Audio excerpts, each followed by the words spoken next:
Hello everyone, welcome to exam B. स्वागत है आपका हमारे यूट्यूब चैनल पर।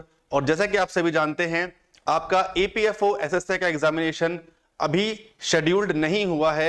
एक्सपेक्टेड डेट जो है मैंने आपको बताई थी अपने लास्ट वीडियो में। हम आपका जो एग्जाम है कहीं ना कहीं जून के पहले वीक में 7 तारीख को या 10 तारीख के आसपास हम आपका जो एग्जामिनेशन है वो प्रेडिक्ट कर सकते हैं कि तब आपका एग्जाम हो सकता है।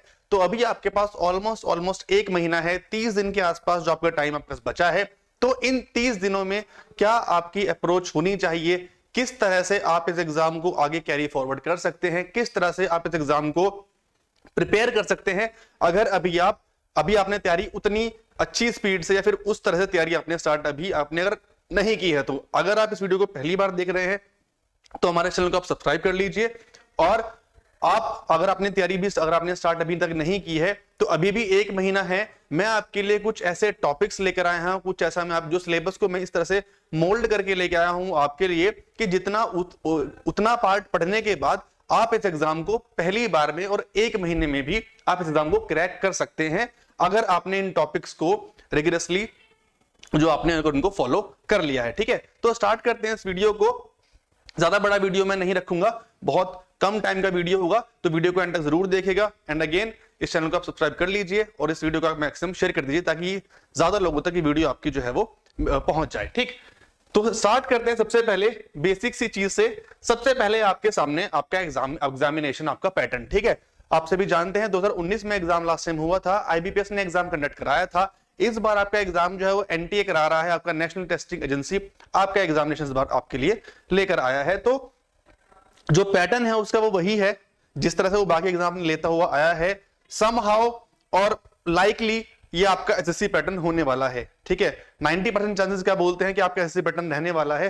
तो अगर पैटर्न एसएससी का है तो सिलेबस भी एसएससी का ही होगा। तो मैं आपके लिए कुछ टॉपिक्स लेकर आया हूं, कुछ ऐसी चीजें लेकर आया हूं जिनको पढ़ने के बाद आप इस एग्जाम में अच्छा स्कोर जो है वो कर सकते हैं। ठीक है, तो ये देखिए यहाँ पर जनरल एप्टीट्यूड है, 30 क्वेश्चन आएंगे आपके 120 मार्क्स के। जीके जीएस है आपका, यह है आपका 30 क्वेश्चन आएंगे। क्वांटिटेटिव एबिलिटी है आपकी, ये आपके 30 क्वेश्चंस हैं।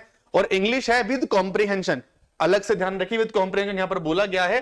तो ये आपका 50 क्वेश्चंस आपके आएंगे और कंप्यूटर लिटरेसी आपके 10 क्वेश्चन आएंगे। हर एक क्वेश्चन आपका 4 नंबर का है, 150 क्वेश्चन, टोटल मार्क्स 600 हो गए आपके। ठीक है, अब ये देखिए यहां पर क्या आपके लिए इंपॉर्टेंट रहने वाला है, किस पर आपको फोकस ज्यादा करना है। मैं आपसे यहां पर सारी बातें करूंगा। 30 120 30 120 30 120 50 200 10 40। ठीक है, इस तरह से आपका पैटर्न है। अब बात करते हैं सब्जेक्ट वाइज चीजों पर। आप मेरे पीछे आपने देख लिया होगा ये जीके जिसका सिलेबस है। थोड़ा देख के इसको आप परेशान हो जाएंगे कि ये क्या है, इतना सारा है, बट ये इतना सारा नहीं है। मैं मुझसे जितना हो सका मैं उतना इसको कॉम्पैक्ट करके लेकर आया हूं आपके लिए, क्योंकि ये वही टॉपिक्स है जो हर एक एग्जाम में जिनको रिपीटेडली पूछा जाता है। ठीक है, जो ये टॉपिक्स बहुत रिपीटिव होते हैं ये टॉपिक्स बहुत ज्यादा। तो ये जरा इसको डिस्कस करते हैं एक करके। वहां आपका ईपीएफ का हिस्ट्री है, यहाँ आपका पॉलिटी है, ये आपका सामने स्टैटिक जीके करंट अफेयर्स का पार्ट है, और इस तरफ आपका है साइंस और यहाँ है आपका हिस्ट्री वाला पार्ट। ठीक है, ऐसे करके मैं आपके सामने इसको लेकर आया हूं। तो एक एक करके देखिए, अगर आपको जीके जीएस कवर करनी है 30 क्वेश्चन आपके यहां से आने ही आने हैं, ऐसा आपका वहां पर फॉर्मेट में दिया गया है। तो अब देखिए कुछ टॉपिक आपको ईपीएफओ की हिस्ट्री के बारे में पढ़ने पड़ेंगे। ईपीएफओ क्या है, क्यों है, कब स्टार्ट हुआ था, क्या काम करता है।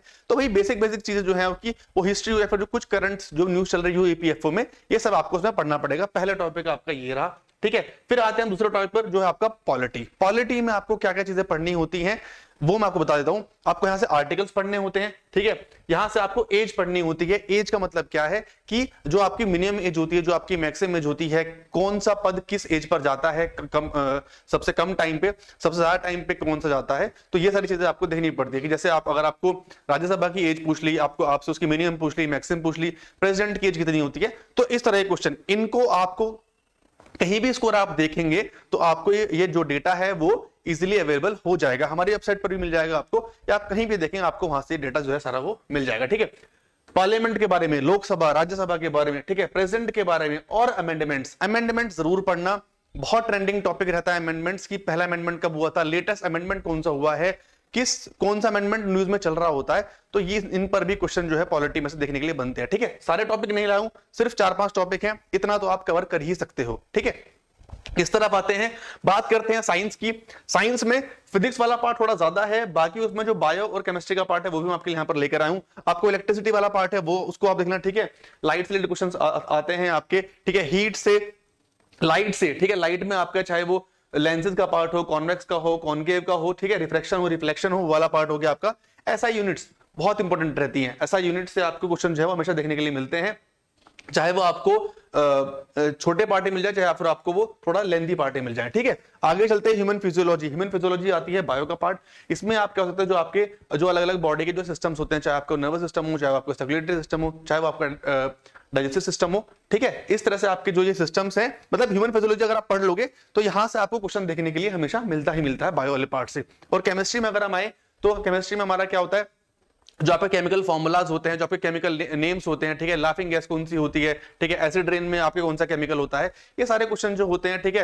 एसिटिक एसिड किस फ्रूट में होता है, ठीक है, किस फ्रूट में कौन सा पार्ट होता है, किस वेजिटेबल में कौन सा एसिड होता है, इस टाइप के क्वेश्चन, ठीक है। बेकिंग सोडा का फॉर्मूला क्या होता है, इस टाइप के जो क्वेश्चंस आप देख सकते हैं। मैं उनकी यहां पर बात करूं तो इन पर आप ज्यादा फोकस जरूर करना अपने एग्जामिनेशन में। नीचे आते हैं हिस्ट्री के पार्ट पर। हिस्ट्री आपको पता है 3 पार्ट में डिवाइड होती है, तो मुगल पीरियड आप जरूर देख लेना, उनका सीक्वेंस है आप जरूर याद कर लेना, ठीक है। सीक्वेंस में क्या हुआ था, कौन पहले आया था, कौन लास्ट में आया था, बहुत इंपॉर्टेंट पार्ट है। फिर आगे चलते हैं बैटल्स, कौन सी बैटल्स किसकी हुई थी, किससे हुई थी, कौन जीता कौन हारा, वो वाला पार्ट। आगे आते हैं आर्ट एंड कल्चर में। इसमें आता है आपका मॉन्यूमेंट्स और टेंपल्स, ठीक है। किस टाइम पर कौन से मॉन्यूमेंट्स बने थे, किस टाइम पीरियड पे कौन से टेंपल्स बने थे, किसने कौन सा टेंपल, किसने कौन सा मॉन्यूमेंट बनवाया था, किसने कौन सा तुड़वाया था, है ना। इस तरह से हो गई चीजें। आगे आते हैं रिवोल्ट, ठीक है। रिवोल्ट किस टाइप की रिवोल्ट हुए हैं। फिर आगे आता है आपके कांग्रेसेशन, पहला कौन हुआ था, दूसरा कौन हुआ था, इस तरह से क्वेश्चन, ठीक है। तो बहुत छाट कर बहुत सेलेक्टिव चीजें मैं आपके लिए यहां पर लेकर आया हूं। अब मेरे पीछे है एक पार्ट आपका जो स्टैटिक वाला पार्ट है, ये बहुत बड़ा पार्ट होता है अपने आप में, ठीक है। 30 नंबर अगर आपके जीके जीएस से आ रहे हैं तो मैं ज्यादा भी नहीं तो 15 नंबर, ठीक है, कम से कम 15 नंबर जो है इस पार्ट से आपके जरूर देखने के लिए आपको मिलेंगे। इसमें आपका स्टैटिक पार्ट भी है, इसमें आपका करंट पार्ट भी है। तो स्टैटिक पार्ट में क्या देखने को मिलेगा हमें, डांस हो गया, फोक डांस हो गया, चाहे क्लासिकल डांस हो, रामसर साइट्स हैं, सिटी बेसाइड रिवर जो होती हैं, ठीक, बुक्स एंड ऑथर, चाहे वो स्टैटिक के हों चाहे वो करंट के हों, ठीक है। करंट की भी चीजें इसमें काफी होती हैं। मॉन्यूमेंट्स मैं आपको ऑलरेडी बता चुका हूं, ठीक है। फर्स्ट इन इंडिया, चाहे वो मेल हो चाहे वो फीमेल हो। करंट में, ठीक है, हेडक्वार्टर्स हो गए आपके, ठीक है, जो भी आपके यूएन के सारे हेडक्वार्टर्स हैं या फिर इंडिया में जो इंपॉर्टेंट हेडक्वार्टर्स हैं वो यूनेस्को वर्ल्ड हेरिटेज साइट्स, मुझे भी याद आ गया, ठीक है। यूनेस्को वर्ल्ड हेरिटेज साइट जो होती हैं, ठीक है, उनको भी आप देख लेना इसमें, ठीक है। आगे आते हैं हम जरा करंट अफेयर्स में। करंट अफेयर्स में क्या अभी करंट में क्या चल रहा है, क्वेश्चन देखो कैसे पूछा था करंट अफेयर से, कि अभी सपोज अभी किसी 2 टीमों का मैच हुआ आपस में, या फिर कहीं पर कोई लड़ाई हो रही है, कहीं पर कोई युद्ध हो रहा है, या कुछ भी चीजें, मतलब किसी कंट्री, कोई कंट्री बहुत ज्यादा नाम में है इस चीज में, तो वो पूछ लेंगे। अभी जैसे कल परसों की न्यूज, आई थिंक कल की न्यूज है कि इमरान खान को अरेस्ट कर लिया गया है, ठीक। तो इमरान खान से क्वेश्चन पूछ लेंगे कि इमरान खान की जो पार्टी है उसका नाम क्या था। इस तरह से क्वेश्चन आपसे है करंट में पूछे जाते हैं। तो करंट भी आपको आधे घंटा रोज आपको देना है न्यूज में, कि न्यूज में क्या चल रहा है और कौन सी कंट्री जो है वो न्यूज में है, उसकी इंपॉर्टेंट पार्टीज क्या है, वहां की करेंसी क्या है, वहां की कैपिटल क्या है, पीएम कौन है, प्रेसिडेंट कौन है।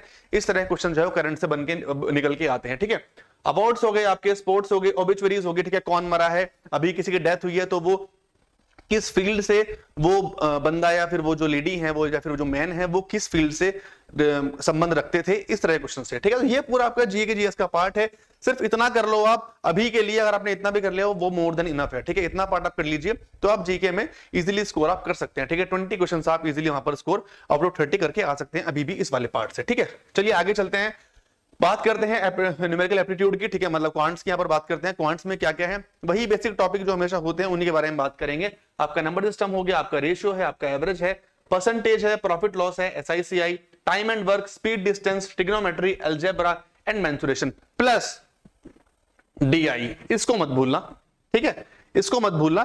डीआई ये नहीं कि अब देखो क्या हुआ था कि लास्ट इस बार ना पैटर्न चेंज हुआ है, तो पैटर्न जब चेंज होता है तो चीजों को एक्सपेक्ट करना बहुत मुश्किल हो जाता है, कि हम बताना ही बहुत मुश्किल हो जाता है कि इस बार क्या नया आएगा। बट लास्ट टाइम बैंकिंग का पैटर्न था तो डीआई आप एक्सपेक्ट कर सकते हो, लेकिन उतने हाई लेवल की नहीं, ठीक है। जो आपके एसएससी बेस्ड जो डीआई होती है, ठीक है, जो नॉर्मल आपकी डीआई होती है तो वो आएंगे आपकी। तो डीआई की प्रैक्टिस भी आप जरूर आप यहां से कर लेना। आप इसका स्क्रीनशॉट ले सकते हो ताकि आप इसको बाद में यहां से इजीली आप इसको पढ़ सको। आगे चलते हैं रीजनिंग पर। सिलेक्टेड टॉपिक्स हैं, फिर मैं आपके लिए यहां पर लाया हूं। एनालॉजी है, कोडिंग डिकोडिंग है, क्लासिफिकेशन है, ब्लड रिलेशन है, मैथमेटिकल ऑपरेशंस है, सीटिंग अरेंजमेंट है, पजल्स है। पजल्स मैंने यहाँ पर क्यों डाला है, पजल्स बेसिकली आपका एक बैंक का पार्ट होता है और मैं आपको बता चुका हूं कि आपका यहाँ पर एसएससी पैटर्न आने वाला है, बट सिंपल पजल आ सकती हैं, ठीक है, 1 वेरिएबल की पजल आ सकती है, अगर 2 वेरिएबल की भी आई तो वो इतनी बड़े लेवल की नहीं होंगी, ठीक है, वो एक मॉडरेट लेवल की पजल्स एक्सपेक्ट कर सकते हैं आप, तो इतना पार्ट आप जरूर एक्स्ट्रा लेके चलना जरूर, ठीक है, ये बात आप ध्यान रखना उसमें, ठीक है। सिलॉग है, स्टेटमेंट कंक्लूजन है, डायरेक्शन डिस्टेंस है, ठीक है, इस तरह के आपके टॉपिक है रीजनिंग के, इनको आप देख लो, उनका आप स्क्रीनशॉट ले लो।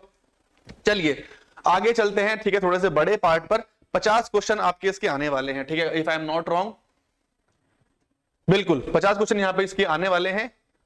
तो 50 क्वेश्चन में अब देख लो, यहाँ पर तीन पार्ट में मैंने आपके इंग्लिश को यहाँ पर डिवाइड किया गया है। पहला पार्ट को मैंने डिवाइड किया है एरर से, फिलर से, जो कि आपका पूरा का पूरा ग्रामेटिकल वाला, वो आपको पूरा ग्रामर वाला पार्ट है, ठीक है, उसमें आपको टेंस हो गए, आपको आर्टिकल्स हो गए, ठीक है, एडजेक्टिव्स हैं, एडवर्ब्स हैं, प्रोनाउंस है, आपको उसमें ये सब पढ़ना है। एरर्स आपकी वहीं से होंगी उसमें सॉल्व, ठीक है।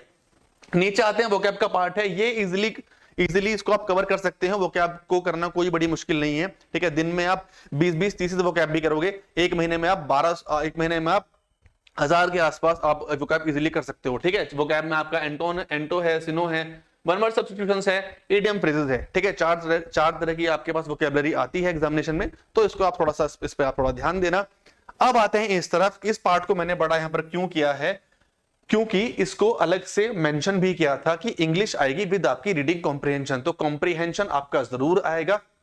अब वो क्लोज टेस्ट आए, कॉम्प्रिहेंशन आए, इसका मतलब आपको रीडिंग पे बहुत फोकस करना है, ठीक है। आपके पास अगर 1 महीना है अभी, तो ध्यान रखना यही है आपका 1 महीना, इसमें आप जितनी रीडिंग कर सको उतनी कर लेना, और रीडिंग करोगे ना आप, तो आपका ये वाला पार्ट जो है, फिलर्स वाला पार्ट आपका ऑटोमेटिकली वहां से कवर हो जाता है। ये बहुत इंग्लिश पढ़ने की सबसे अच्छी बात यह कि आप रीडिंग करते हो तो आपको पूरी इंग्लिश जो है आपकी वो बैलेंस में आपके आने लगती है, ठीक है। वोकैब का तो यह है कि वोकैब आपको ढूंढनी पड़ती है, याद करनी पड़ती है, बट रीडिंग से आप 50%, 60% इंग्लिश हमेशा कवर कर सकते हो। तो रीडिंग करो, इतना हो सके रीडिंग करोगे, थोड़ी सी करंट की रीडिंग करो, उससे आपकी जीके भी स्ट्रांग हो जाएगी कि करंट में क्या चल रहा है, और उससे आपकी रीडिंग भी स्ट्रांग होगी, ठीक है। तो रीडिंग कॉम्प्रिहेंशन पर आपको बहुत ज्यादा जो है वो ध्यान देने की यहां पर जरूरत है, ओके। चलिए लास्ट आते हैं, 10 क्वेश्चन आएंगे कंप्यूटर के, तो इसके भी टॉपिक कुछ यहाँ पर जो बेसिक टॉपिक है, हिस्ट्री जनरेशंस है, आपका सॉफ्टवेयर हार्डवेयर है, कंप्यूटर मेमोरी है, एमएस ऑफिस है, शॉर्टकट कीज है, एब्रिविएशंस है, एक्सटेंशन फाइल्स हैं, ओके, एक्सटेंशन फाइल्स हैं, कंप्यूटर नेटवर्क है, कंप्यूटर सिक्योरिटी है, वेब एंड ईमेल है। ये कुछ टॉपिक्स हैं सिलेक्टेड कंप्यूटर के, इनको आप पढ़ लीजिए, ठीक है, और यहां से आपके जो 10 क्वेश्चन है वो इजीली आपको कवर जो है वो हो जाएंगे, ठीक है। अब बात करते हैं आपको ये पढ़ना कैसे है, आपको तैयारी कैसे करनी है। तो आप तैयारी कर सकते हैं हमारे साथ, एग्जाम के साथ 50% फास्टर। ये हमारा जो भी चीजें मैंने आपको वहां बताई हैं, ये सब आपको हम अपने कोर्स में प्रोवाइड करेंगे। आपको वहां वीडियो लेसन मिलेंगे, रिकॉर्डेड वीडियो लेसन मिलेंगे, आपको वहां पर स्टडी नोट्स मिलेंगे, प्रैक्टिस टेस्ट मिलेंगे, मॉक टेस्ट मिलेंगे, वीकली ऑनलाइन क्लासेस भी आपकी जो यहाँ पर इसमें होंगी, और 1-on-1 सेशन भी आपका यहाँ पर होगा। अगर आप कोर्स लेते हैं, आपको किसी टॉपिक में अगर प्रॉब्लम आती है, तो वहां आप हमसे कोऑर्डिनेट कर सकते हैं, ठीक है। आप जाएंगे, ठीक है, नीचे एक लिंक है डिस्क्रिप्शन में, आपको डायरेक्टली एनरोल करने का, वहां जाकर आप ये कोड लगाएंगे EPFO 40, तो आपको फ्लैट 40% का जो है वहां पर आपको ऑफ मिल जाएगा। नीचे डिस्क्रिप्शन में लिंक है, और नीचे डिस्क्रिप्शन में एक मॉक टेस्ट का भी लिंक मैंने प्रोवाइड किया गया है, वहां जाकर आप उस मॉक टेस्ट को अटेम्प्ट करिए, देखिए आपके कितने मार्क्स आ रहे हैं, क्योंकि जब तक आप मॉक टेस्ट को अटेम्प्ट नहीं करेंगे ना, तब तक आपको समझ में नहीं आएगा कि मैं क्या कर रहा हूं और मैं क्यों कर रहा हूं ये चीजें। तो मॉक टेस्ट को अटेम्प्ट करना बहुत जरूरी है। तो मॉक टेस्ट का लिंक नीचे है, उसको आप देखिए, उसको एनालाइज कीजिए, एंड देन आप हमें इस नंबर पर कॉल कर सकते हैं 9205524028, ठीक है, 9205524028। यहां से आप हमसे गाइडेंस ले सकते हैं इस नंबर से।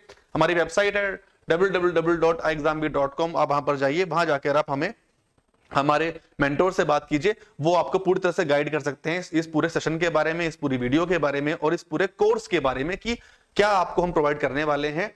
और यहाँ पर आपको मैं और काफी सारे फैकल्टी हैं जो हम आपको यहाँ पर गाइड करेंगे, ठीक है। तो यही था मेरी तरफ से आपके लिए इस वीडियो में। तो अगर आपने ये फॉर्म फिल किया है और आपने अभी तक इस एग्जाम की तैयारी स्टार्ट नहीं की है, तो हमारे साथ एग्जाम के साथ आप इस तैयारी को कर सकते हैं।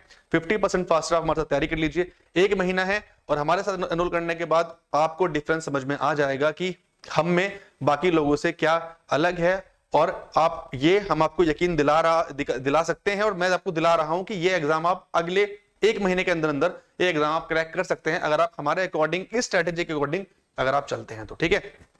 तो मिलते हैं फिर नेक्स्ट वीडियो में, तब तक आप जाइए, नीचे डिस्क्रिप्शन बॉक्स में लिंक है, वहां जाकर खुद को एनरोल कीजिए, और फिर मिलते हैं हमारी लाइव क्लास में, ठीक है। तो तब तक के लिए thank you and have a good day.